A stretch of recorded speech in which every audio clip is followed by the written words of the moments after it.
Hi guys! So andito tayo ngayon sa Fukuoka, somewhere in Fukuoka, Japan. So ito yung barko natin. Nasa Puerto tayo ngayon para mag-discharge ng coal. Dito ako ngayon naglalakad kasi mula dito sa barko, maglalakad tayo ng ilang minuto papunta dun sa taxi.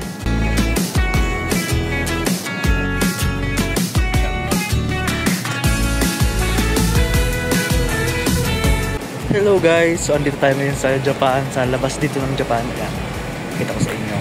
Napakalinis dito ng lugar na ito. So inaantay namin mga kasama natin kasi nasa labas sila. Somewhere in Fukuoka, Japan dito. Pakita ko lang sa inyo itong mga kung saan nakatayo ako ngayon. Pinaglalakad din punta kami na somewhere restaurant dito. Ayan, pakita ko sa inyo yung kung anong pinipakita dito sa Japan.